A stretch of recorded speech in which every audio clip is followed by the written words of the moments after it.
Olá, olá a todos, sejam todos muito bem-vindos ao nosso podcast do Instituto Liderança e Liberdade. Sou Vanderlei Borges e serei o seu host nesse episódio, que será fantástico, na verdade. Para mim, particularmente, vai ser um momento bem bacana, bem nostálgico. Eu vou entrevistar um professor meu de 20 e poucos anos atrás, e se hoje eu tenho os meus trabalhos, eu tenho os meus negócios, pode ter certeza que ele teve um pouco de culpa nessa formação, e eu agradeço muito a ele. Hoje terá conosco Jadson Borba, que nós vamos conversar sobre um assunto extremamente importante sobre o ciclo de vida nas organizações. Jadson, muito obrigado por ter aceito esse convite, pela sua disponibilidade e, mais do que isso, por ter sido meu professor há 20 e poucos anos atrás e ter me ajudado a me tornar a pessoa e o profissional que eu sou hoje. Pode ter certeza que você tem essa contribuição dentro da minha história, tá bom? Que legal, muito obrigado. A gente até se emociona, né, diante de uma situação como essa. Quando a gente decidiu lá atrás, Vanderlei, ser professor, né, no início desse século, eu sempre falava para as pessoas que ao longo da vida profissional da gente, nós vamos escrevendo algumas páginas do livro e a gente vai, naturalmente, a gente vai envelhecendo e a gente vai virando essas páginas, né, e chega num determinado ponto que a gente olha para trás e fala: deu, né? Agora eu vou morar na praia, vou morar no sítio, né, em qualquer outro lugar. E aí a gente resolve, não, antes de eu fechar esse livro e botar na biblioteca, na prateleira, deixa eu ver o que eu escrevi ao longo dessa história, de toda essa jornada, que pode ser útil, né, para alguém. E quando você traz essa tua fala, eu fico, né, de fato emocionado, porque a gente, aquela página talvez, né, que a gente tenha aberto naquele momento da aula, tenha feito sentido para você. E eu fico muito lisonjeado, agradeço o convite, né? Nos encontramos por acaso e agradeço o convite, né? Para mim é uma grata satisfação ver, né, o teu trabalho, né, poder aplaudir o teu trabalho, ver o que você faz pelo empreendedorismo, né, de Joinville, Santa Catarina e do Brasil. Então é uma honra enorme estar aqui, né, gravando esse podcast e conversando contigo. Bacana. Isso mostra também a importância de todos os professores que passaram na nossa história, e na história de tantos outros empreendedores, de tantos outros empresários, de tantos outros educadores, médicos, de todos os profissionais, né? É nesse momento que a gente olha para trás e percebe o quanto é importante aquele momento lá atrás com o professor, um conselho, uma palavra motivacional, uma ideia conceitual. Então segue aqui a minha homenagem a todos os professores, todos os meus professores, simbolizado pelo Jadson, e que venham muitos outros professores, porque a gente precisa formar líderes melhores, empresários, empreendedores e profissionais de alto renome, de alto gabarito, e isso só é através da educação.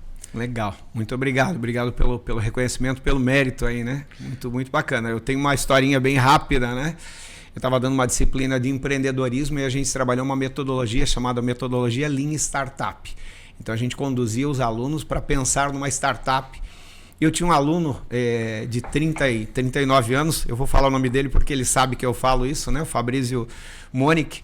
E o Fabrício era dono de uma clínica em Joinville, uma clínica odontológica. A gente, disciplina e pós-graduação, você fica 3 meses, 4 meses, um encontro por semana. E aí, um belo dia, a gente tomando café e o Fabrício chega para mim e ele falou: vendi minha parte no negócio. Vou seguir os teus conselhos. Eu falei: meu Deus do céu, o que eu falei para esse cara? Não vendi, não quero mais ficar nos negócios tradicionais, vou montar uma startup. E seguindo os teus conselhos de novo, né? Vem aquela responsabilidade, você fala: caramba, o cara vendeu uma clínica odontológica, né, de renome, e vai abrir um negócio. E hoje nós somos parceiros em alguns negócios, né? A gente está junto aí, faz algumas consultorias juntos. O negócio dele decolou, ele virou, né, um mentor aí na área de startup. Então é bem, bem bacana. Às vezes uma fala que a gente tem na sala de aula pode dar uma virada de chave. Às vezes a gente fica, né, Vanderlei, até meio assustado com tudo isso, o poder da palavra que a gente tem. É verdade. Então, muito legal, muito bacana. Hoje nós vamos falar de um tema que é tão importante. A gente até pensa que é só as grandes corporações, as grandes megas empresas, sobre o ciclo das organizações. Mas na realidade o ciclo das organizações, ela permeia todas as empresas, até aquela empresa do do tio Zé ali da esquina, todas as empresas até as grandes corporações. Você comenta sobre esses ciclos com muita propriedade e você utilizou uma referência que foi do autor Adizes, né? Por que esse autor? Então, eu estudo o ciclo de vida das organizações há bastante tempo, né? E um belo dia uma pessoa falou, você precisa ler o livro do professor Adizes, né? O Adizes é um poliglota, é um consultor a nível mundial. Esse cara ele tem domínio de sites no mundo inteiro. Se você digitar adizes.com.br, está lá, tem uma reserva. Ele tem consultores aqui no Brasil. E eu achei muito interessante porque ele faz uma metáfora do ciclo de vida das organizações com a vida da gente. Então a gente vai passar aqui algumas fases e a gente vai ver que de fato, né, faz sentido para a gente na nossa vida. Ele fala do namoro, fala da infância, né? E foi aquele livro que você leu uma vez, guardou na prateleira e um dia eu falei, porra, eu tenho que ler aquele livro de novo, né? E eu fui li e comecei a usar isso. Então quando a gente vai fazer uma consultoria numa empresa hoje, eu te falo que eu faço 2, 3 perguntas e eu já identifico o ponto em que aquele empresário, que aquela empresa está. E a partir dali você já sabe qual é a dor e qual o remédio que você vai ter que dar para ele. Às vezes, nem sou eu que vou dar, ele mesmo, né? Ele olha para o negócio dele e fala, porra, isso aí faz sentido, eu tenho que mudar isso daqui, eu tenho que, né, agir dessa forma, porque a minha empresa está, de fato, num estágio que eu não consigo, né? E aí é como um videogame de um jovem, de um adolescente, é importante que as organizações passem de fase. E o Adizes, ele traz uma reflexão bem importante, né? Às vezes você pode ter o seu Zé do restaurante da esquina, do sushi da esquina, e aquele cidadão com negócio de 1 ano, 2 anos, ele já está num estágio de plenitude, que a gente vai falar aqui, né? Ele já está pleno. Se ele quiser abrir filial, se ele quiser vender franquias, ele já está pleno, ele estabilizou o processo. E às vezes a gente encontra empresas com 60 anos que ainda está adolescente, não atingiu a plenitude. Ela foi crescendo, mas foi crescendo de uma forma desordenada, e aí ela não consegue passar de fase, que é a fase mais importante da adolescência para a plenitude, né? É muito comum a gente falar com empresários que abrem novos negócios quando o negócio principal não estabilizou ainda. E aí a gente fala, né, ao invés de ele tirar o ovo da galinha, ele mata a galinha para comer a galinha. E aí ele tira dinheiro do fluxo de caixa e aí ele mata os 2 negócios. Conversei no sábado, eu estava dando um treinamento numa empresa e aí os empresários estavam, né, os empreendedores estavam falando isso. Cara, quando a gente estava com 3 anos, 4 anos de empresa, a gente olhou dinheiro no fluxo de caixa e falou, é hora de comprar outra empresa.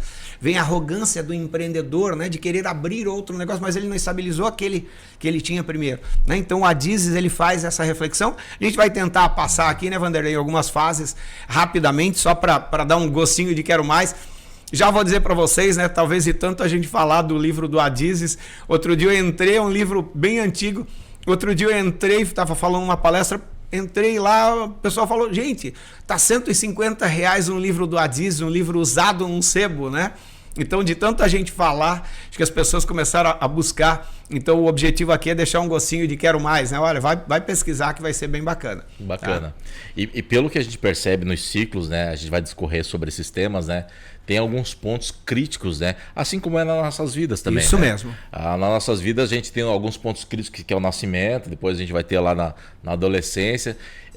Como que é esse ponto? Antes de a gente chegar na adolescência, qual é o primeiro ciclo? Que eu acredito que seja um ciclo muito crítico, né? O nascimento, né? Que a gente não lembra, nós como seres humanos, mas que deve ter sido uma loucura o nascimento, porque a gente está dentro do corpo de uma pessoa, quentinho, protegido, de repente a gente sai, barulho, frio, não consegue pegar em nada, é aberto. Nas empresas é a mesma coisa. Como é que é essa fase de nascimento? Então, eu vou falar um pouco antes, né? Okay. Eu vou puxar um pouco antes, porque o Adizes, ele começa, né? O autor, ele começa falando do namoro. Antes do nascimento ainda tem o namoro, né? E é um pouco daquilo que a gente estava conversando aqui agora, né? Antes de começarmos esse episódio do podcast, nós estávamos falando de um negócio, os seus olhos brilham, né? E você estava me mostrando um negócio que você acredita muito de um negócio que você está começando, né? Mas ainda não veio o primeiro contrato, mas você está apaixonado pela ideia. E o namoro é isso, né? O Adizes diz que você pensou num negócio, você começa a idealizar e você precisa convencer os stakeholders, as partes interessadas. Os americanos usam muito os 3 F, são 3 palavras que em inglês, né, representam aquilo que traduzindo fica família, amigos e tolos. Porque são pessoas que eventualmente vão acreditar na tua ideia, ou vão colocar dinheiro, ou vão te apoiar, que são pessoas que são importantes para você, a esposa, os filhos, os irmãos, todos aqueles que te cercam, e a gente começa a vender aquela ideia muito apaixonado. E às vezes sem querer, como aconteceu com você agora comigo, pô, comprei a ideia, falei, pô, que negócio legal, já te sugeri inclusive, pô, tem lá o estado tal que...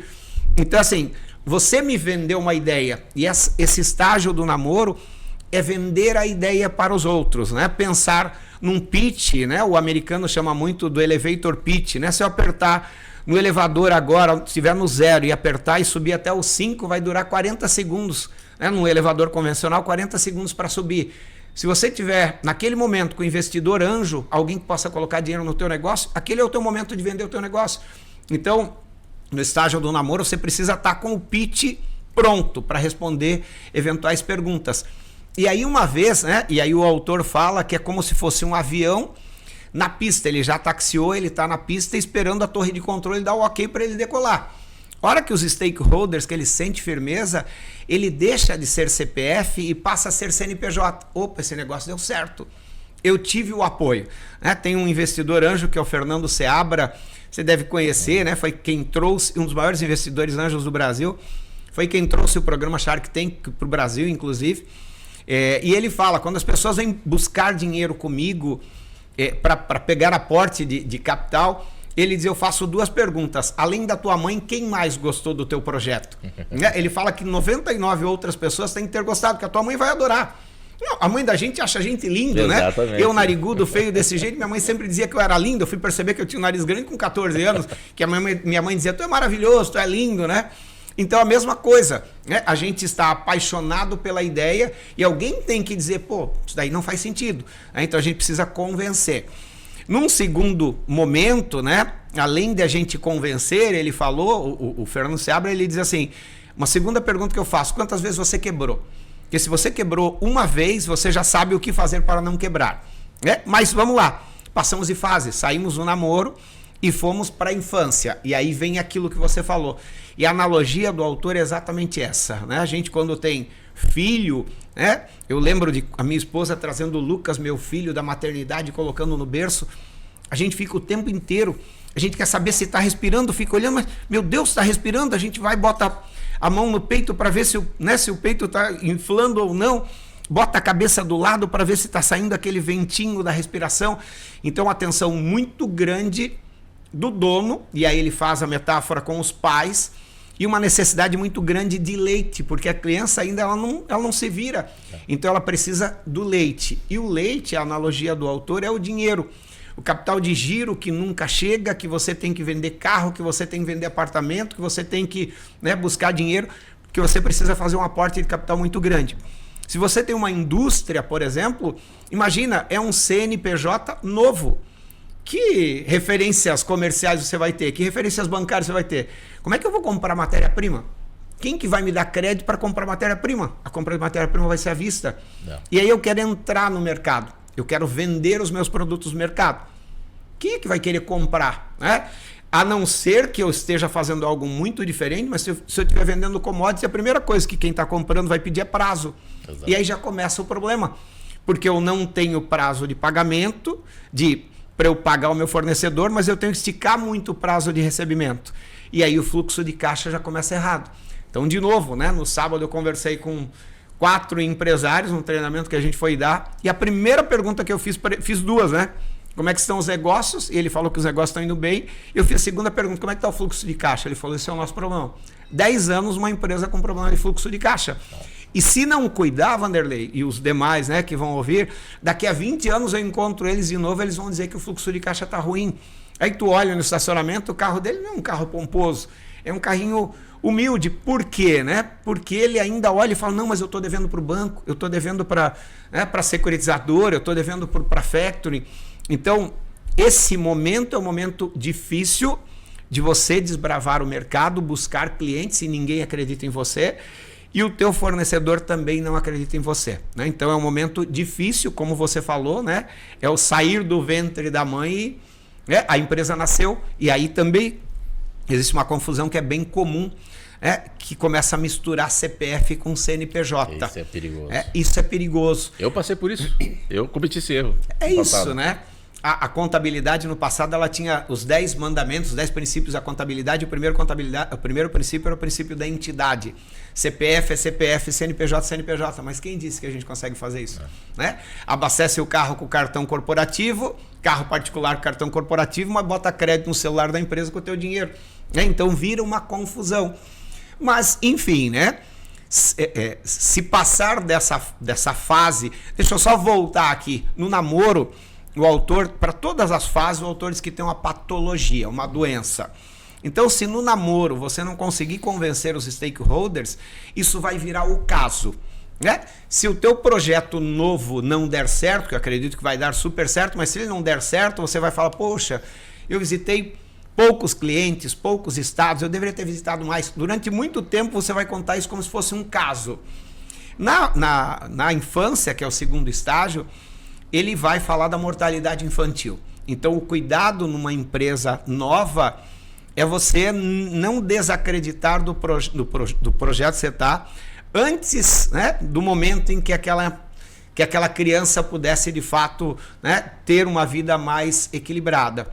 E aí é fugir da mortalidade infantil, que senão a gente morre quando a empresa recém-nasceu. Né? E aí vai, né, como eu falo, vai entrar para a estatística do Sebrae. Né? Então, essas duas fases, todas têm os seus contrapontos. Mas aqui, nesse estágio da infância, é cuidar do fluxo de caixa. E na infância, Vanderlei e os demais, né, que estarão nos ouvindo, assistindo, a gente tem, nesse estágio da infância, muita flexibilidade e baixa controlabilidade. Tudo que o meu cliente quer, eu digo que eu posso fazer, porque eu não posso dizer que não para ele, eu não posso perder ele. Né? Então eu me perco porque eu sou muito flexível e quando eu volto para casa para fazer conta, eu falo, caramba, perdi dinheiro. Por que eu falei sim? Então são muitos sims, né? E esses sims, às vezes, tu tá cortando da própria carne. Né? Então a infância é bem problemático, por isso que o Sebrae traz na sua estatística a maior fase de mortalidade é na infância. Pois é, para ver como é importante, né? Tudo que isso que você comentou, um exemplo do pitch, né? Nós hoje estamos aqui conversando e todos os telespectadores estão nos vendo e absorvendo esse conteúdo, porque numa conversa de elevador nós se encontramos. Exatamente. Descendo o elevador nós se encontramos. Foi um pitch, um discurso de elevador, é isso aí mesmo. E até os associados até pegam no meu pé, quem me conhece um pouco mais, com mais tempo, vão saber a história. Né? Eu não sou homem de perder frete. Então naquele momento ali a gente já alinhou e hoje, se nós estamos aqui conversando sobre esse assunto e estamos disponibilizando esse conteúdo de qualidade a todos, a vocês na sua casa, foi porque tivemos um pitch e aproveitamos a oportunidade de não perder o frete naquele pitch, né? Para ver como é a importância do pitch, né? E essa questão do fluxo de caixa, misturar as contas, né? Eu passei por isso uns 20 e poucos anos atrás, 21 anos atrás. Passei por isso. Hoje, graças a Deus, a gente separa muito, mas é muito tentador. É um exercício de disciplina muito forte. Então, um conselho que a gente dá, né, que a gente vivenciou isso, né, supere, né, e tenha força nas mãos para não misturar. Porque é muito perigoso a gente misturar as contas, o fluxo caixa, CPF, CNPJ, porque impacta no fluxo caixa. E o fluxo de caixa é um ponto da empresa que acaba nos enganando muito, né? É isso. Tem que ter fluxo de caixa. A empresa, ela nasce, ela tem que prosperar. Para fazer os sócios, os stakeholders se prosperarem também. Né? É isso daí, né? Só para eventualmente, né, as pessoas que estão nos ouvindo, assistindo, né, têm dificuldade nisso, mas vamos imaginar que eu faça uma conta para pagar, eu, Jadson, pessoa física, para pagar no dia 25, mas eu recebo no dia 5. Como é que eu vou pagar uma conta no dia 25 se eu recebo no dia 5? Eu falo, não, então eu vou fazer o seguinte, eu não vou pagar essa conta no dia 25, eu vou deixar vencer juros, eu pago no dia 5, mas aí você morreu com juros. Ou não. ou eu vou pegar dinheiro emprestado de alguém, pago no dia 25, mas lá no dia 5, quando eu receber, eu vou ter que pagar os juros para aquela pessoa que eu peguei dinheiro emprestado. Né? Então, o fluxo de caixa negativo é você pagar primeiro para receber depois. Né? E o positivo é você receber primeiro para pagar depois. Aí a gente vê alguns exemplos de organizações crescendo com lojas e lojas e lojas, né? A gente fala, mas como? Como é que pode? Porque o fluxo de caixa está positivo. Eu pago meu fornecedor com 100, 150 dias, mas eu recebo mais de 50% à vista. Então esse que me pagou à vista, eu ainda aplico o dinheiro, faço o dinheiro em cima do dinheiro do meu cliente e depois eu vou pagar o fornecedor. Então, só para a gente entender aqui, né, equalizar o conceito de fluxo de caixa. Então, o capital de giro é extremamente importante para o negócio, ter essa visão de fluxo de caixa, porque senão você cresce torto, né? Vai indo e aí é aquilo que eu comentei, uma empresa com 10 anos, com 150 funcionários, e a primeira resposta que ele fala é que o fluxo de caixa está ruim. Né? E muitas vezes, Vanderlei, as empresas confundem fluxo de caixa com lucratividade. Exato. Eu conversei uma vez com um empresário, uma empresa faturava 4,5 milhões, né, numa porta de uma fábrica, um senhor, né, já faleceu inclusive. Eu perguntei para ele como é que está a saúde financeira da empresa. Ele disse, do que você está falando? Eu falei de rentabilidade. Vamos falar de EBITDA, né, aquela última linha lá do... Ele falou, o que adianta? Dizem aí, né, meu financeiro, que dá 18% de margem de tudo aquilo que eu vendo, sobra 18% de margem, mas amanhã é dia do pagamento, eu não tenho dinheiro para pagar o pagamento dos funcionários. Eu falei, opa, calma lá. Né, estamos confundindo aqui DRE, demonstrativo de resultado do exercício, que tem lucro ou prejuízo no final, com fluxo de caixa. É o momento em que o dinheiro vai entrar. Né? Então, é saber equacionar isso. Como que a gente faz isso? Às vezes a gente compra matéria-prima demais, às vezes a gente produz demais, mais do que o cliente, né, demandaria, e a gente mobiliza dinheiro com estoque, por exemplo, que é o grande veneno. Né? Às vezes eu pago à vista para conseguir um melhor desconto, mas o meu desconto na matéria-prima, no produto que eu vou vender, mas o meu cliente quer prazo. Outro dia eu fui visitar uma loja de produtos naturais. E eu olhei na prateleira, o problema era fluxo de caixa. Eu olhei na prateleira e comecei a perguntar para a moça, eu falei, esse produto aqui. Peguei um produto, virei o rótulo, esse produto está perto de vencer o prazo de validade. Ela, pois é, agora eu tenho que vender isso daí. Isso daí eu comprei há 6 meses atrás. Eu falei, caramba, por que tu comprou se não vende? É porque o fornecedor veio aqui e disse, olha, se você comprar 2 frascos desse é tanto, mas se você comprar 10, eu melhoro o preço para você. Eu disse, daí o que tu fez? Comprei 10 para conseguir desconto. Eu falei, agora... tu não vendeu e tu vai vender este produto mais barato porque o shelf life, o prazo de validade está vencendo. Tu fez conta disso? Então, às vezes, as pessoas não fazem conta, né? Olha, oportunidade de ganhar o desconto, mas aquele produto não tem giro. E aí comprou um produto que não vira na prateleira. Né? Então, só para a gente ter uma ideia de como o fluxo de caixa pega a gente, né, desprevenido, e como o inimigo, né, tá lá com o tridente, né, falando, compra, né, que eu te dou desconto, e na verdade é uma armadilha que se tem. Muitas empresas, né, vão vender para ti, querem vender um mix de produtos. E você só quer um produto que ele... Não, só vendo se for o mix. Aí você compra o mix... E aí o mix você não vende, só vende aquele produto. O resto você vai ter que vender mais barato depois. Né? Então são as armadilhas que a gente tem aqui. Só estamos na primeira fase, Vanderlei. Até a segunda. Nós temos que passar de fase aqui, né? Exatamente. E para ver como é que é importante essa questão do namoro, dessa primeira fase, né? Fazendo uma correlação com o meu mais recente negócio, né? Eu namorei o meu sócio, ficou estranho. Não, mas nós entendemos aqui que é negócio, né? No sentido da empresa, uns 2 anos mais ou menos, até a gente começar a iniciar as atividades, teste. Então rodou 1 ano a fase de teste, para agora a gente iniciar as operações mesmo. Então, aí, né? São quase 3 anos. Quase 3 anos de uma empresa que nasceu agora, por exemplo. Então, para ver como é que é importante essa movimentação, essa venda dos stakeholders e fazer as coisas com o pé no chão, fazer as coisas com tempo, sem ansiedade. E por mais que nós, empreendedores, queremos fazer as coisas rápidas, mas a gente tem que ter a noção da temporalidade das coisas. É isso aí. Eu vou citar, né, 2 coisas que são importantes aqui. O empreendedorismo por oportunidade e por necessidade. Exato, O teu foi por oportunidade. E o por necessidade é aquele negócio, você vê que, montou um negócio rápido, preciso fazer dinheiro, o boleto está chegando, a probabilidade de dar errado o por necessidade é muito maior. E eu queria fazer menção aqui, eu tenho um grande amigo, né, que é o Márcio, é um dos donos da Durim, da empresa Durim. Em 2019, ele, né, nós temos uma casa em Campo Alegre, próximos um do outro. Em 2019, ele disse, em dezembro de 2019, ele falou assim, Jadson, eu vou vender tinta. A Durim vai ter uma empresa chamada Durim Tintas. Eu olhei para ele e falei, Márcio, tá maluco? Quanto custa uma máquina daquela de tinta para bater tinta, né? Daquela misturar? Ele falou uns 40, 50, 60 mil reais, mas eu não vou ter nenhuma máquina daquela. Eu falei, tá maluco? Como é que tu vai vender tinta? Hoje em dia falta nomes, né? Quando o cara abre aquele Pantone, falta nome. O cara tem ovelha, estátua de bronze, algodão. Como é que tu vai vender tinta se tu não tem a máquina de bater tinta? Como é que tu vai fazer aquela... Ele falou, não vou fazer. Eu vou fazer meia dúzia de cores, branco, gelo, bege, cinza, e eu vou vender na periferia. Eu falei, cara, como é que tu acredita que esse negócio vai dar certo? Jadson, eu estou há 3 anos estudando desse negócio. Exato. Há 3 anos eu entendi essa necessidade. Então, veja, a Durim, e a gente vai falar sobre isso daqui a pouco, a Durim criou uma nova organização criança dentro de uma empresa que estava plena. Exatamente. E é o repensar no negócio. Né? E hoje tu conversa com ele, eles têm mais de 2.000 pontos de venda vendendo tintas da Durim, algo que parecia impossível. Né? Como é que pode você vender tinta branco, bege, cinza, gelo? Cara, a sensação... Né? E ele tem os números de quantas tintas, né? de qual é o market share, qual é a fatia de mercado que essas cores básicas têm.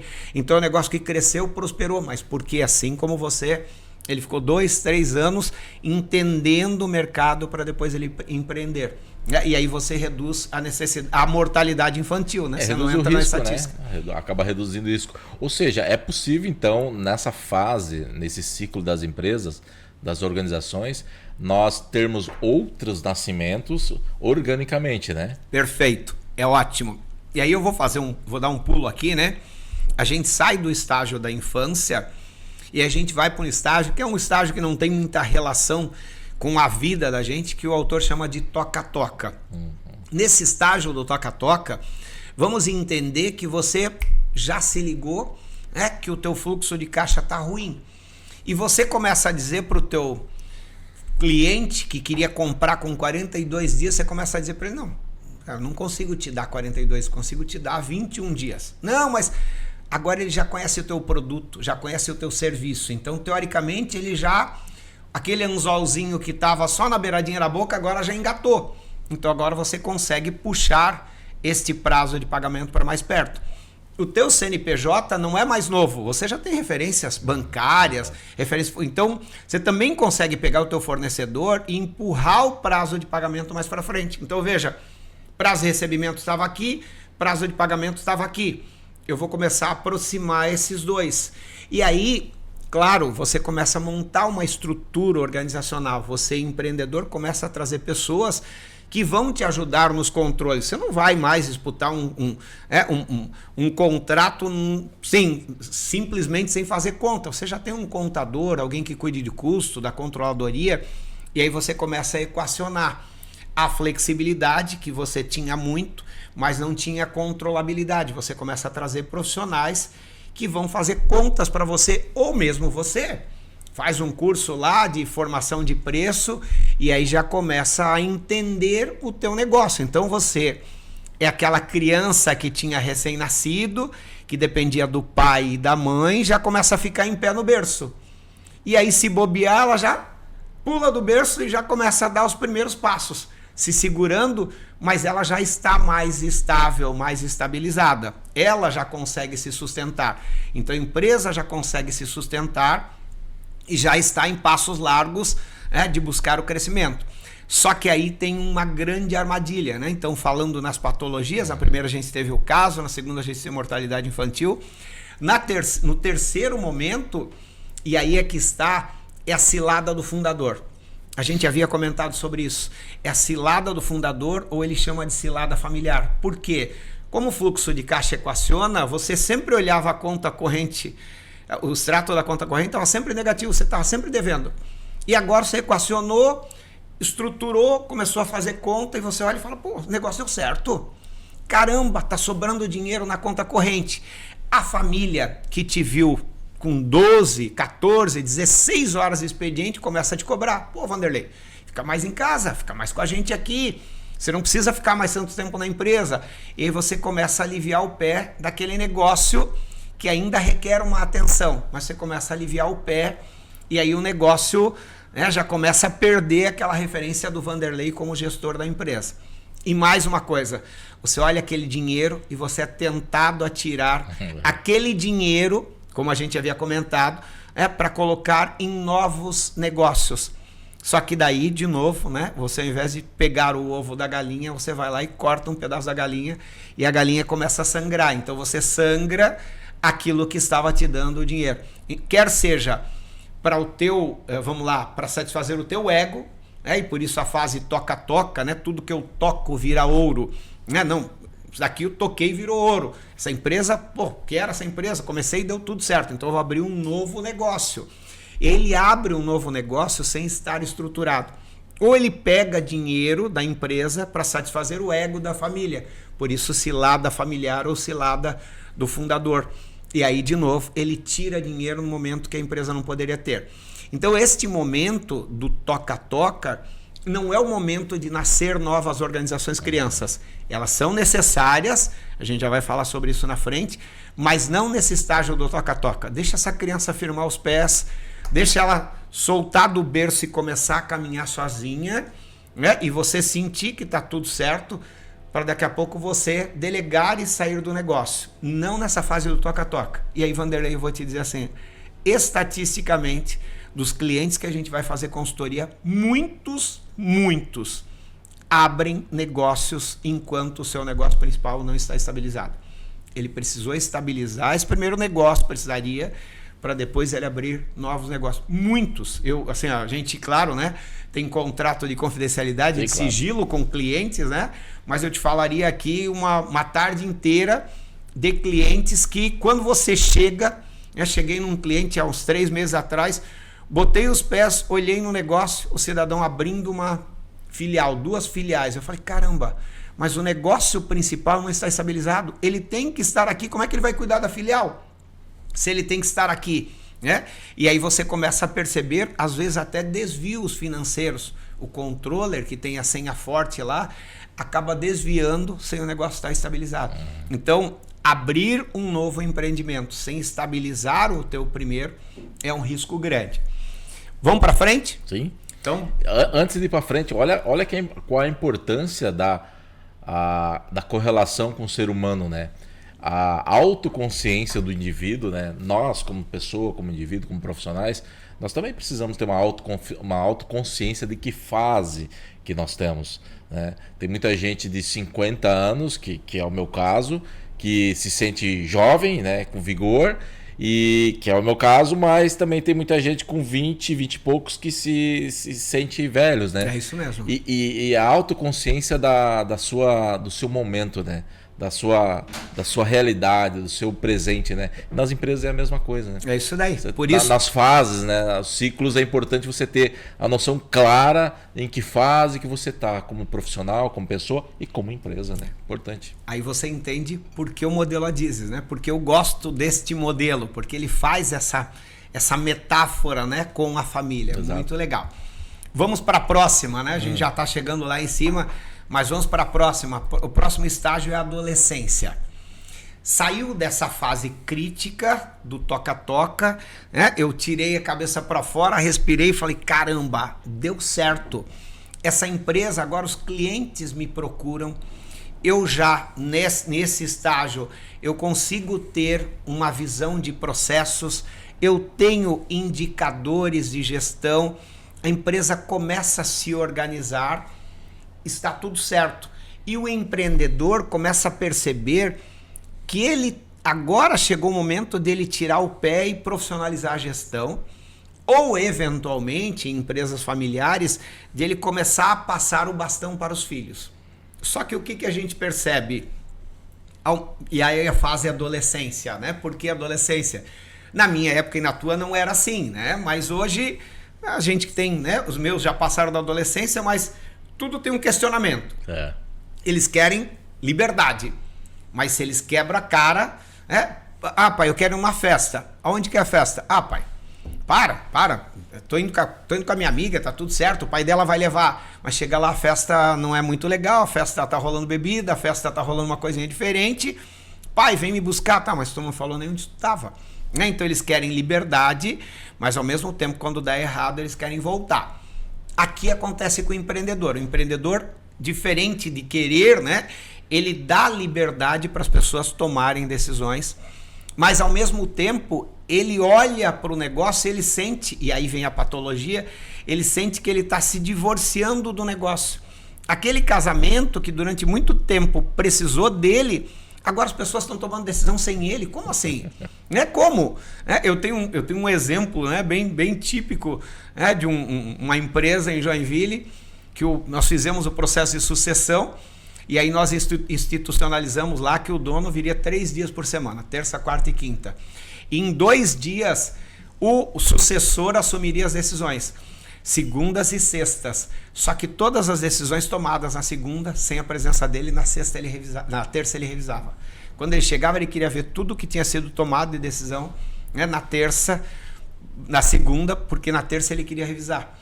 Na terça ele chegava e queria revisar o que tinha sido tomado de decisão.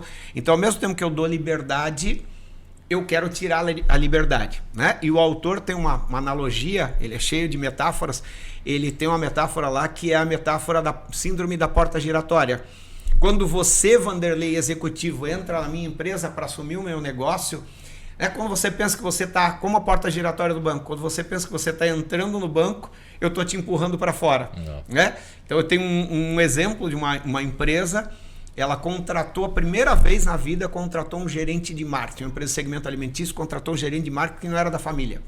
Trouxe o gerente de marketing e falou, você tem liberdade para alavancar a nossa marca no Brasil inteiro. A pessoa pegou o avião, foi para São Paulo, assinou um contrato com o Bake Off Brasil, 3 milhões de reais, um mês ia bombar na TV, voltou feliz da vida, um mês depois, dizendo, olha, foi legal, assinei, nós vamos dar visibilidade para a marca. O presidente olhou e falou, quanto tu gastou? 3 milhões de reais. Você tá louca? 3 milhões, nós levamos 3 anos para gastar, não temos dinheiro para pagar isso. Não, mas o senhor tinha me dado liberdade? Não. Só esperar os 3 meses para romper o contrato com a pessoa, né? Porque ela tomou uma decisão errada. Mas ele deu liberdade. Ele não acompanhou, então delargou, né? Despejou, não delegou, não acompanhou. E é muito comum isso. E às vezes também você não preparou as pessoas para assumir aquelas decisões importantes que você tomava. É muito comum, Vanderlei, eu estar fazendo consultoria, a pessoa dizer, senta aqui no meu lugar, toca um negócio para mim. Eu brinco, hein? Você tá louco sentar no teu lugar, né? A primeira decisão errada que eu tomar aqui, você vai me jogar pro lado de fora. Não entro mais em furada como essa, né? Mas é um estágio muito legal, porque é o momento do empreendedor sair do negócio e deixar a empresa ser administrada. Muitas vezes o empreendedor, ele não é administrador, ele é empreendedor. Às vezes eu converso com pessoas. Ontem foi um pai de um amigo do meu filho lá em casa e começamos a conversar. O cara é empreendedor, tudo ele vê oportunidade, eu não consigo ver. Eu sou mais administrador do que empreendedor, ele é empreendedor. Mas em algum momento esse empreendedor precisa sair e a gente vai entender na próxima fase por que ele tem que sair. E a empresa precisa ser administrada. Então aqui é mapeamento de processos, é gestão de indicadores, é BI, é inteligência artificial para dar visão para quem assumir, né? Saber aonde o empreendedor queria levar aquele negócio e para o empreendedor que está fora saber que quem ficou no lugar dele está conduzindo a empresa para o caminho certo, né? Então ter essa transição, essa passagem de bastão, que ela seja bem feita, né? Então de novo mapear processos, identificar, porque na próxima etapa você vai perceber, né, o que vai acontecer, mas é o empreendedor começar a sair do negócio, sabe? São ciclos a diferença de ciclos e fases, né? Nem sempre a pessoa que conseguiu chegar num determinado ponto vai conseguir tocar adiante. E sem demérito, tá? Eu acho que são coisas bem louváveis. E aquela pessoa que consegue pegar de uma parte, de um ponto e levar para um outro grau, se tivesse na situação na fase anterior, não conseguiria também. Então são situações que cada um tem a sua responsabilidade. E até cito o Ismael Berka, um amigo meu, ele comenta que o empreendedor, de sucessão familiar principalmente, é como se fosse um osso. Ele tem que ter um osso. Então, para ele largar aquele osso da porta giratória, ele tem que estar com outro osso em vista. Então, essa é a realidade. Porque, caso contrário, ele faz a sucessão, mas não faz e fica em cima, né? Esse é um problema. Né? E às vezes ele faz a sucessão, mas faz de forma errada. Eu vou citar um exemplo para você, né? Tem uma empresa aqui na região, uma loja de departamentos, né? Só para a gente ter uma ideia, a 1001 vende 35 mil produtos diferentes, 30 mil SKUs. Essa empresa tem 70 mil SKUs. É o dobro da 1001. Mas é uma loja só, né? Uma loja de departamentos. E os donos sentiram que está na hora de passar a empresa para os filhos, né? Mandar os filhos estudar, fazerem curso e empoderaram os filhos. E os filhos, por sua vez, olharam para algumas pessoas dentro da organização e empoderaram aquelas pessoas. Só que esse empoderamento, ele aconteceu para pessoas que não estavam preparadas para aquilo. Né? Então, só para ter uma ideia, de 70 mil itens, que já vamos lá, é o dobro do que a 1001 vende. E na 1001, como diz o slogan, 1001 tem de tudo. Exatamente. Imagina uma loja 70 mil. Pois é. Chegaram a 100 mil. 100 mil SKUs. Vanderlei, isso é impossível. Né? É impossível que você vá conseguir aumentar o teu fluxo de caixa em 50% e vender tudo aquilo. Não tem. Né? Ah, mas a 1001 eles perguntam se eu encontrei tudo que eu precisava, porque eles querem aumentar o portfólio de produtos. Aqui a gente já aumentou de uma vez, só que daí prejudicou o fluxo de caixa. Né? Quando eu visitei um negócio que a pessoa começou a me mostrar e começou a dizer o que eles estavam fazendo, eu falei, deixa eu falar com o financeiro. E aí eu fui conversar com o financeiro. Perguntei, fala um negócio para mim, como é que está o fluxo de caixa? O fluxo de caixa já foi bom e hoje está horrível. O que aconteceu? Foi delegado a responsabilidade para pessoas que não tinham conhecimento para sustentar aquele processo. Então, por isso que a adolescência precisa ter uma preparação. Eu preciso entender as pessoas, eu preciso mapear os processos, eu preciso definir a estratégia. Tem que estar muito claro isso para as pessoas. Né? Senão, se eu não tiver indicador para medir, se eu não tiver processos definidos... É nessa fase da adolescência que a gente consegue botar a bola no chão e vamos botar no papel tudo que deu certo, vamos organizar as coisas. Até ali é muito na situação empírica, né, do empreendedor. Isso. Naquele momento, então, na adolescência, que é o momento de a gente começar a registrar, documentar, para que seja passível de uma outra pessoa pegar daquele momento, conseguir ler a leitura da situação e conseguir tocar. Seria isso mais ou menos? É isso daí. O empreendedor tem que olhar para o negócio e imaginar se ele morresse amanhã, se o negócio teria continuidade, né? Seria perene ou não. Esse é o desafio. Porque muitas vezes as contas e as decisões são tomadas no lápis, na calculadora na mesa dele, mas e se ele não estiver lá amanhã? O negócio vai morrer? Então ele tem que preparar essa empresa, por isso o divórcio, né? Ele vai se divorciar do negócio. É fácil? Não é fácil. Né?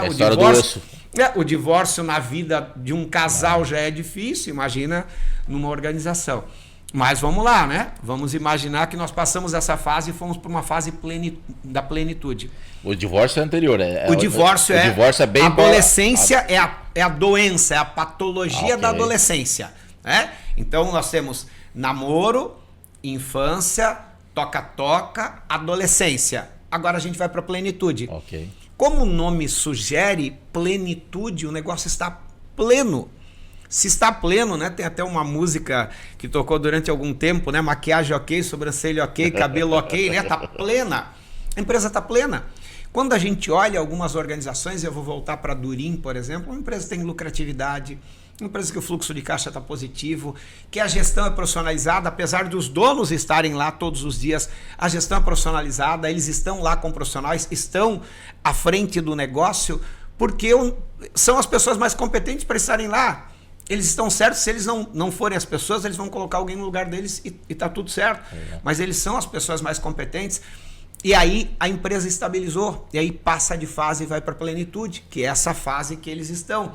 Aí sim é hora de você criar novas organizações crianças. É hora de você pegar aquele empreendedor cheio de ideias que deu origem àquele negócio e falar, vem cá, Vanderlei, você não precisa mais administrar esse negócio. Agora você profissionalizou, está tudo certo.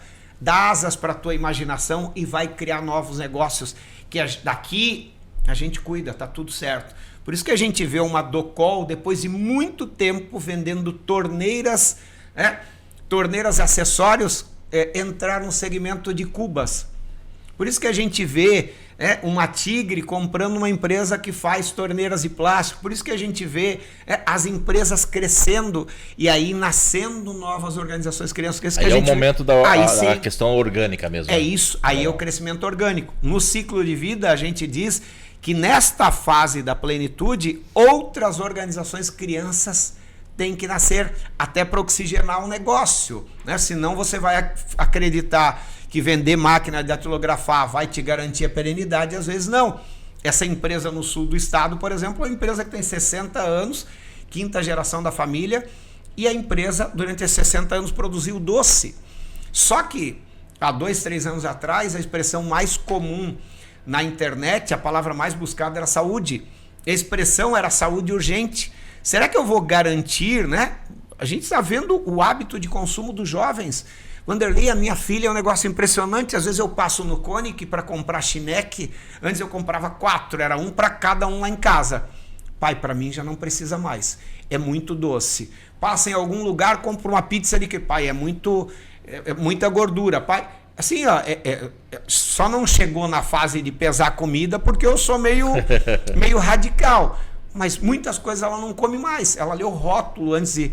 Tá vindo uma geração saudável, diferente da nossa, que comia qualquer coisa, né, abertamente, sem problema nenhum. Hoje não. Então, se a gente for pensar nessa empresa de doces, que durante 60 anos ela viveu vendendo doces, daqui a pouco tem que dar uma virada de chave. A gente tem que soltar o empreendedor, ou a segunda, terceira geração, e falar assim, cara, bota a tua cabeça para funcionar, né? De repente, com todos esses ingredientes que a gente tem aqui, a gente pode vender produtos para a saúde. Sei lá, fazer whey, fazer barra de cereal, os componentes são os mesmos, só vai montar uma linha diferente e fazer essa virada, né? Por isso que a gente vê as empresas fazendo viradas. E aí, não são só empresas grandes. Às vezes você vê negócios pequenininhos, e por isso que as startups chamam das spin-offs, né? Às vezes você monta um negócio e deu super certo. Deu certo, estabilizou, está tudo em ordem. Vai abrir novas organizações crianças, as spin-offs, né? Vai abrir novas organizações crianças dentro de uma startup. Então você não precisa ser gigante como a Tigre, como a Docol, qualquer coisa desse sentido. Tu pode abrir novas organizações crianças desde que o teu negócio esteja estabilizado.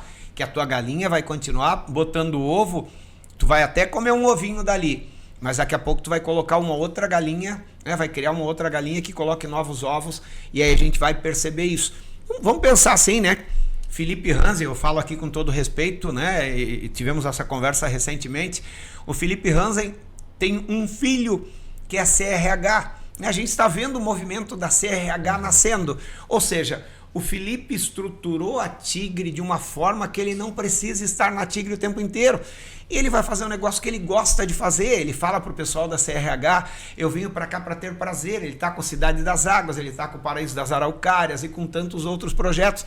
Naquilo ele se realiza, ele está criando novas organizações crianças. Então ele olha a Tigre, está tudo certo. As decisões são tomadas, tem presidente, está tudo certo.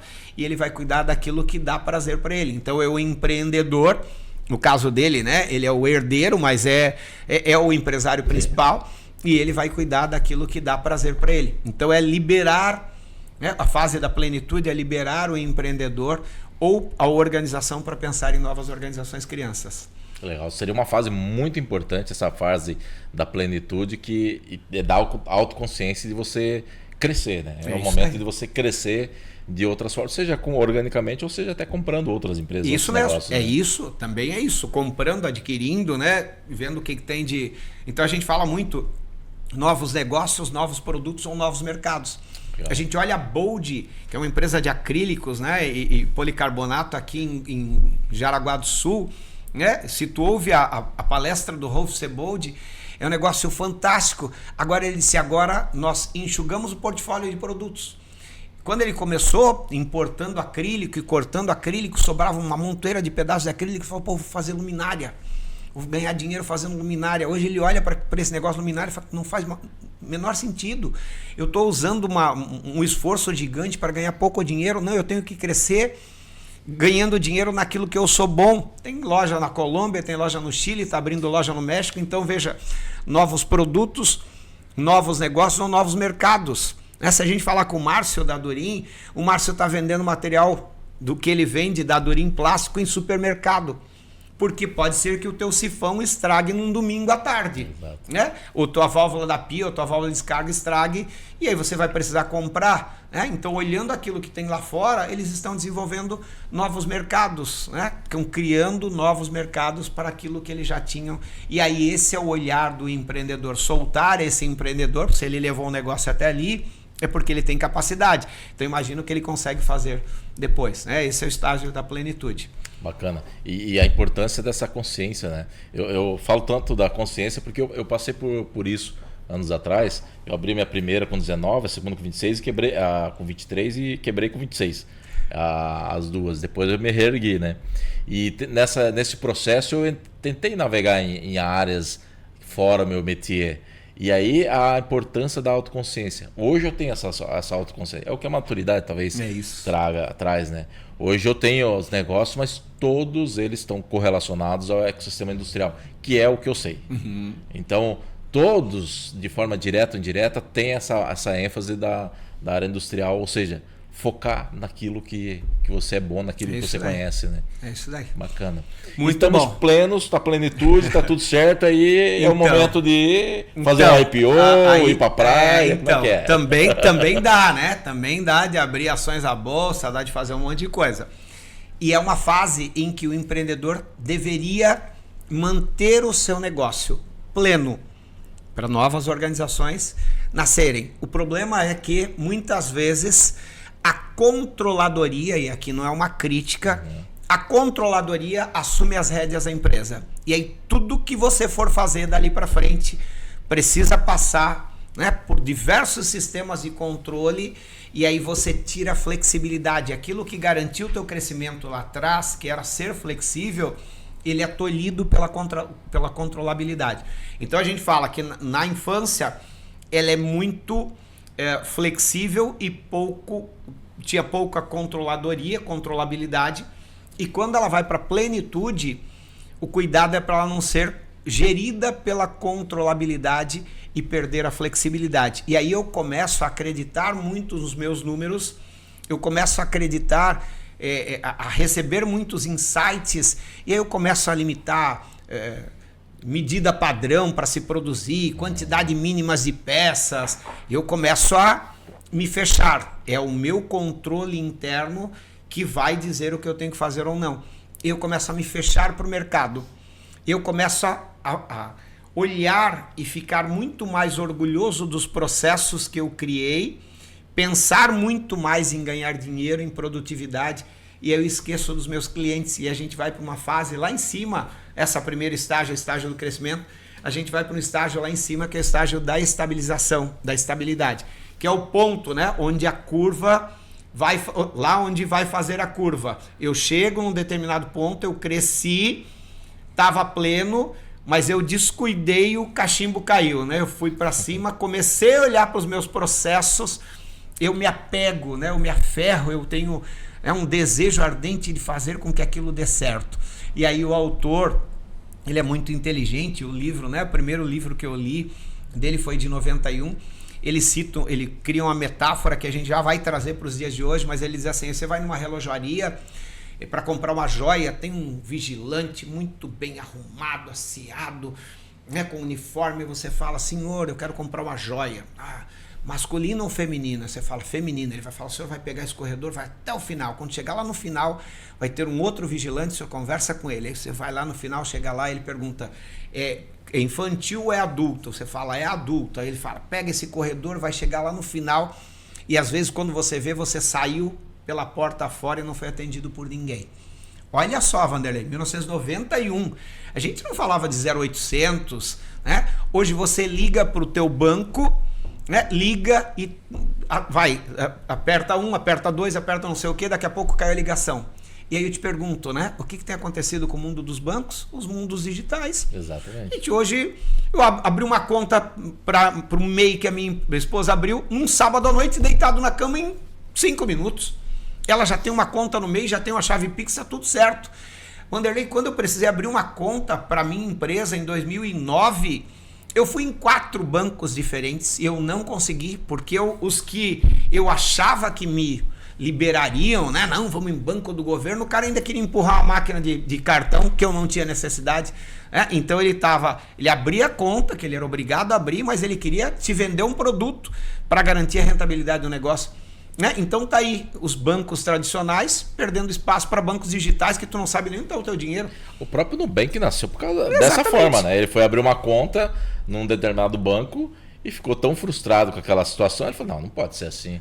E nasceu o Nubank, né, nessa situação. Então tu entende que a produtividade para um banco, as formas de controle, elas se tornaram mais importantes do que o cliente. O cliente, se tu for medir, é um elo menos importante. Por isso que hoje as organizações pensam na jornada do cliente. Às vezes eu vou dar aula e, putz, a minha aula é muito legal, o aluno gostou pra caramba, na semana seguinte eu chego, cadê o aluno? Não tá mais. Por quê? Porque em algum momento esse elo quebrou, o boleto saiu errado, então a gente precisa entender essa jornada para não ir para essa fase da estabilização, onde você se apega mais aos teus processos, esquece os teus clientes. Aí você torna tudo automático, é o robô, né? Não é uma crítica aqui, né? Hoje eu fiz o agendamento da revisão do meu carro às 7 horas da manhã no semáforo. E tá tudo certo, não conversei com ninguém, tá tudo certo, tá agendado, tá tudo em ordem. Não tô falando mal da tecnologia e, né, quem seria eu para falar mal? Mas você tem que entender que em algum momento o cliente vai levantar a mão e vai dizer, cara, eu quero falar com alguém, quem é que vai me atender? Não, mas o nosso processo esquece não do óbvio, né? Que toda empresa ela existe para atender um cliente. Exatamente. É o básico, é o óbvio, é o feijão com arroz, né? E aí a gente fala, né? Você começa a olhar mais para o retrovisor do que para o para-brisa. E o para-brisa é maior, né? Você tem que olhar muito mais para fora. Exato. Do que para o autor diz, você fica olhando para a tua sala de troféus. Olha o que eu conquistei, olha o que eu consegui. E esquece do que vem pela frente, né? Então o para-brisa fica menor e o retrovisor fica maior. Você começa a olhar, mas olha o que eu consegui fazer lá atrás. E só para a gente concluir, né? Para não se alongar muito, quando chegou nesse ponto lá, onde você para de crescer, você começa a envelhecer. E aí vem três estágios que eu vou passar bem rápido aqui, mas o autor chama de aristocracia, burocracia incipiente e burocracia. Vamos só fazer uma paradinha aqui, porque quando a gente usa a palavra burocracia, a gente usa de forma errada, e eu dou aula nisso, não posso, né, negligenciar essa informação. Quando Max Weber criou a teoria da burocracia lá atrás, né, na década de 40 ou 30, no século passado, ele falou em regras, normas, procedimentos, mas ele falou numa questão saudável. O próprio Max Weber disse, se você tiver um apego exagerado, isso é uma disfunção. Então, a gente usa a palavra burocracia de uma forma pejorativa. Mas vamos lá, né? Eu estou usando um autor, então eu tenho que usar aquilo que ele traz. Então, aristocracia, burocracia incipiente é cada vez mais você se apegar nos teus processos e esquecer os teus clientes. E aí começa a descer barranco abaixo. E o último estágio é a morte. Então a gente vê organizações que só estão vivas hoje porque se associaram com outras que jogou uma boia salva-vidas para eles. Se a gente falar de telefonia móvel, meu amigo, tem empresas que só estão de pé porque se juntaram à internet. Exatamente. Provedor de internet, a TV a cabo, porque senão já teriam quebrado há muito tempo, como algumas já quebraram. Alguém ligação, jogou, né? Quem que atende Exatamente. Ligação? Eu não atendo. Exatamente, também não. Então alguém jogou a boia salva-vidas para essa empresa que estava descendo o barranco abaixo, ela se agarrou e a pessoa começou a puxar devagarzinho. Então o cuidado é para não ter um apego muito grande aos teus processos, aos teus indicadores, à tua produtividade e esquecer daquele que fez com que você chegasse até ali. Senão, morre, as organizações morrem, né? Então vamos entender, nós temos aqui algumas possibilidades de morrer, né? Depois de ter cumprido tudo isso e se apegar aos seus processos, na mortalidade infantil, no toca-toca, a empresa pode morrer, ela pode morrer em todas as fases, mas essas são as mais críticas, né, de tudo isso. Então é isso, né? Ou seja, no nascimento é um momento muito crítico. Exatamente. E na adolescência, que até na vida da gente também é um momento crítico, né? E um outro momento que é bem desafiador é no momento que a gente acaba ficando apaixonado pela marca, apaixonado pelo produto, pela empresa, pelos processos, e acaba esquecendo do básico. É isso daí. Quem bota o dinheiro dentro da empresa é o cliente. É isso daí, desse jeito. Esquece dele, né? Bacana. E se fosse a gente já está indo para o final, indo para o fechamento, né? Qual é a sua opinião ou conselho para quem está nessas fases, ou quem não, ou pior ainda, quem não sabe que está em alguma fase? Qual é o principal conselho para quem não sabe em que fase está? Então, importante, né? É você conhecer elas, mas vamos lá, né? Eu tenho certeza que quem ouviu esse podcast ou nos assistiu, nessa passada que a gente deu aqui, ele já se posicionou, porque eu falo isso com clientes e às vezes eu puxo, no meu caderno tá cheio de desenho de ciclo de vida das organizações. Quando eu começo a falar o desenho, o cara fala, eu tô aqui. E pode ser que ele esteja em mais de uma fase, tá? Pode ser que ele esteja pleno, mas com um pezinho na adolescência, que ele esteja na adolescência, né? Mas eu sempre faço o mesmo comentário, né? Se você não estivesse à frente da tua empresa, por qualquer motivo, um acidente que te impossibilitou, sei lá, né, o falecimento, que Deus o livre aconteça, essa tua empresa sobreviveria sem a tua presença? Isso é a pergunta que a gente tem que fazer. E eu vou te falar, né, o último exemplo que eu vou dar aqui, há uns 10 anos atrás, tinha uma empresa de panfletos, na época que esse panfleto era uma coisa bem comum. É uma empresa de panfletos que começou com um rapaz que pegava um monte de panfletos e saía entregando 6 horas da manhã, 8 horas da manhã ele já tinha ganho o dinheirinho dele, ia para casa. Ele viu a oportunidade naquele negócio e montou uma empresa de panfletos. E foi a maior empresa de panfletos de Joinville. E aos 24 anos, esse cara casado com uma menina de 22 anos, 2 filhas, esse cara dá uma doença, né, de uma hora para outra, em 3 meses, em 4 meses, esse cara faleceu. E aí faleceu. E ele tinha 10, 12 pessoas que trabalhavam com ele, uma infinidade de clientes, e ele faleceu e a empresa caiu no colo da esposa. E a esposa não administrava nem a conta corrente pessoal, ela não tinha... e eu fui lá dar consultoria para ela. Então a empresa, ela foi criada, mas ele não pensou em algum momento passar esse bastão, ensinar para alguém, trazer alguém para o negócio, né? Então a empresa ela precisa ser vista sem a presença do empreendedor.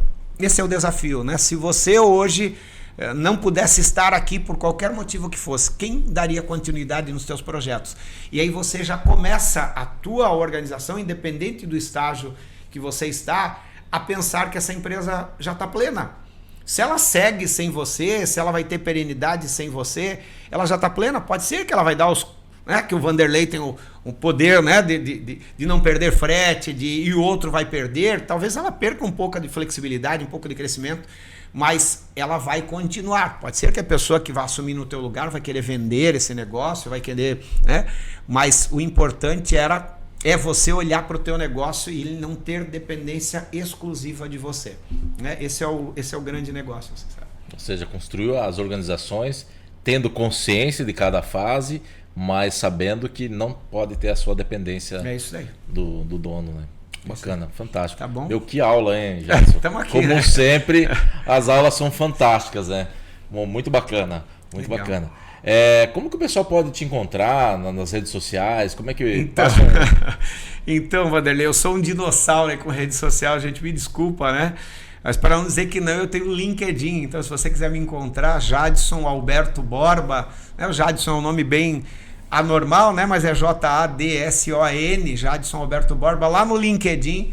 Eu estou lá e sou um rato de LinkedIn. Então, eu já não tenho as outras redes porque eu já sou um viciadinho no LinkedIn. Então, se eu tiver as outras, eu vou ser viciado em Instagram, viciado em Facebook e qualquer outra coisa. Mas me encontra no LinkedIn lá. Vai ser um prazer, né? Eu estou lá com metas para bater no meu LinkedIn, né? De conexões, então é bem, bem legal. Estou lá à disposição. Bacana, mas você não está sozinho como dinossauro. Eu fui criar o Instagram agora recentemente só por causa do Instituto. Tanto é que só tem coisa do Instituto lá. Mas enfim, a gente tem que tem que se adaptar, né? É isso daí. Bacana. Muito obrigado, Imagina. Jackson. É sempre uma satisfação muito grande conversar com você, ter uma aula, e fico muito feliz de ter te reencontrado depois de vários anos que a gente acabou não se conversando, enfim, foram várias décadas talvez, né? E mesmo depois de várias décadas a gente ter essa sinergia, consigo ver nos seus olhos a mesma energia, o mesmo prazer em passar o conhecimento, então isso é louvável, isso Legal. é bem bacana mesmo. Muito obrigado. Também te agradeço aí, né? Acho que as coisas conspiraram, né, para que acontecesse esse momento. O nosso elevator pitch ali, aquele Exato. momento do pitch de elevador foi legal, né? Me coloquei à tua disposição. Eu sabia que talvez tivesse um conteúdo que pudesse ajudar de alguma forma. Agradeço imensamente também. Fico muito feliz de te encontrar, saber, né, que você tá bem, né? É motivo de bastante orgulho. Já falei de você para um monte de gente, né? Um monte legal, de professores. Obrigado. Então, muito bacana e ver essa tua esse teu olhar para o empreendedorismo. Eu vi no dia que estive com as pessoas que estão com você, eles acreditam na causa, né? E acreditar na causa é muito legal. Então, parabéns aí pelo ILL e por todos os outros teus negócios. É motivo de orgulho para a gente. Bacana, muito obrigado. Obrigado. E vocês que estão nos vendo, por favor, fiquem à vontade, nos sigam nas nossas redes sociais, estamos no LinkedIn, estamos também no Instagram, @ILLJoinville, e também temos no YouTube, onde tem vários podcasts de vários conteúdos. E é um momento que a gente encontrou, e um canal que nós encontramos, de colocar à disposição para a sociedade conteúdos de qualidade para que possamos fazer um mundo melhor, empresas melhores e líderes melhores. Que esse é o propósito do Instituto Liderança e Liberdade. Conseguir formar os futuros grandes líderes da nossa região. Tá ok? Fique à vontade. Lá também tem os nossos fóruns do primeiro fórum, segundo fórum. Tem uma enormidade de conteúdo. Fique bem à vontade a assistirem, compartilharem. E como diz o jargão, dá o joinha, compartilhe. Fiquem bem tranquilos quanto a isso, tá ok? Muito obrigado a todos. E Jadson, muito obrigado também. E abraço e sucesso. E vamos formar líderes melhores e com prosperidade e por onde que a gente vai passando. Porque o sucesso não é um destino, e sim uma jornada, né? É isso daí. Muito obrigado. Tudo de bom para todos os nossos espectadores. Muito obrigado.